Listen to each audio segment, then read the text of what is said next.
Jadi kita sangat bersyukur atas viralnya kasus Vina ini, sehingga semua dari faktor peristiwa, faktor pelaku, faktor juga kejadian dan yang sudah terpidana itu ternyata mempunyai satu cerita misteri waktu itu. Dan sampai saat ini sudah berjalan dan berlangsung, apalagi adanya PK dan akan diumumkan ataupun akan diputuskan. Nah, saya berharap agar hakim yang akan mengambil putusan PK daripada 7 terpidana ini harusnya mempunyai hati nurani. Karena kenapa? Dari rangkaian peristiwa yang ada, terutama kejadian yang pra-peradilannya si Saka, itu jelas ada yang kita harapkan merupakan novum ataupun merupakan bukti yang baru bahwa kejadian yang itu bukan seperti apa yang dikatakan selama ini. Ya, bayangkan ya, dari 3 DPO itu 1 dinyatakan sudah ditangkap, yaitu namanya Saka, dan 2 dialunir katanya. Kan begitu ya. Dan tinggal 1 ini si Saka lalu ngajukan pra-peradilan, ternyata puji Tuhan bisa terbebaskan. Ya. Dan dari putusan pra-peradilan itu dinyatakan bahwa salah tangkap. Berarti kalau salah tangkap, human error, ini bukan itu orangnya. Nah, kalau memang bukan orangnya itu, tidak tutup kemungkinan PK-nya yang dipakai hari ini adalah buktinya itu dari si Saka yang sudah dibebaskan melalui pra-peradilan. Peggy. Ya, Peggy itu sudah pra-peradilan bebas. Peggy bebas. Nah, ini bukti itu akan dipakai di PK ini. Sehingga kemungkinan saya berharap PK yang akan diputuskan itu sama akan membebaskan para terpidana, sehingga bisa memuaskan rasa keadilan masyarakat dan kasus ini bisa segera tertutup.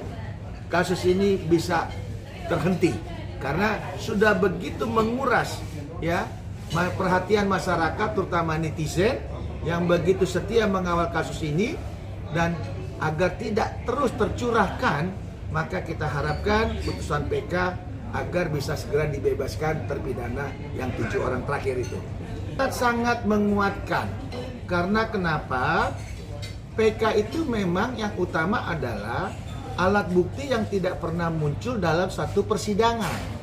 Nah, ini bukan lagi alat bukti, tapi sudah menjadi satu produk hukum.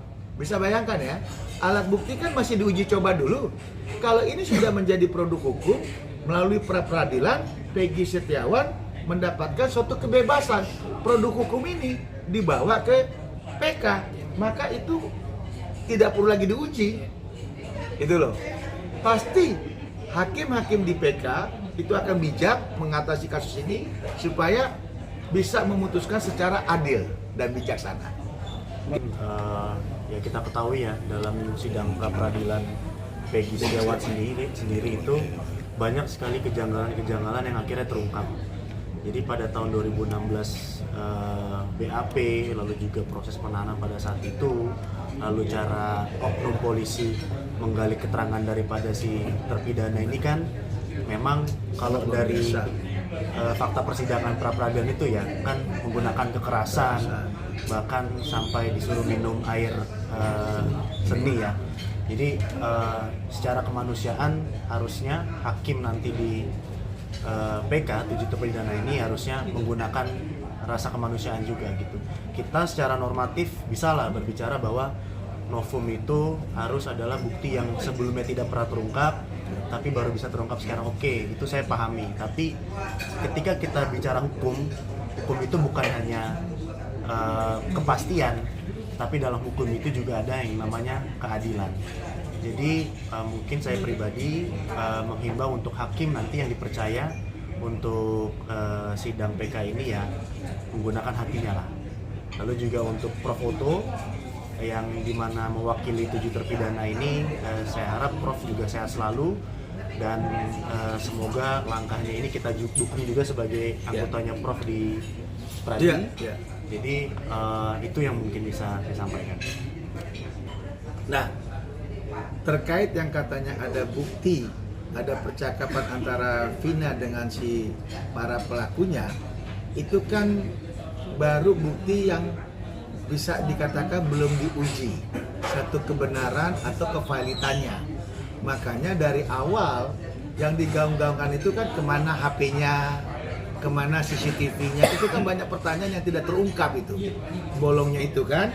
Sehingga dengan langkah beraninya Ketua Umum kami yaitu Profesor Otto Hasibuan itu bisa mengambil kasus Vina ini, membawa ke PK dari 7 orang terpidana ini, ya kita harapkan kalau memang itu tadi bisa diangkat menjadi satu bukti merupakan novum, tapi harus benar-benar bukti itu secara original, itu tidak tutup kemungkinan bukti tambahan untuk malah mempercepat proses satu-satu keyakinan hakim untuk mengambil ataupun memutuskan bebas daripada 7 terpidana melalui PK yang mereka masukkan. Bang, adanya Sudah otomatis, karena kan kita lihat persidangan kemarin untuk masalah PK-nya kan ada saksi, ya kan? Pra-peradilan atau yang untuk saksi di PK-nya juga, itu kan ada muncul, ada peristiwa-peristiwa baru yang selama ini memang tidak pernah terungkap pada saat sidang-sidang yang dulu. Nah, itu menambahkan keyakinan bagi seorang Profesor Otto Hasibuan dengan timnya untuk meloloskan, untuk mendukung terpidana ini agar bisa lepas dari vonis yang mereka alami selama ini. Gitu. Ya, jadi tadi lanjutin daripada Excel Matius Situmorang bilang bahwa hakim harus memutus secara hati nurani. Ya, jangan melihat satu itu dengan komprehensif karena jabatan tertentu atau tidak enak ewa pekewa kepada putusan majelis hakim sebelumnya. Jangan. Kenapa? Ini putusan harus dari hati nurani para hakim yang menyidangkan PK tanpa adanya beban dari tekanan-tekanan rekan sejawatnya di hakim itu sendiri. Nah, ini yang kita mintakan, sehingga mohon Bapak Hakim yang terhormat untuk 7 terpidana PK ini pakaikan hati nurani agar kita tidak berpolemik terus dengan permasalahan Vina ini. Tolong putusannya segera dibebaskan, dikabulkan. Dan untuk Profesor Otto Hasibuan, kami bangga sebagai anak buah Bapak. Bapak terus berjuang, Bapak sehat, Bapak adalah pejuang penegak keadilan. Kami bangga dengan Pak Prof. Otto Hasibuan.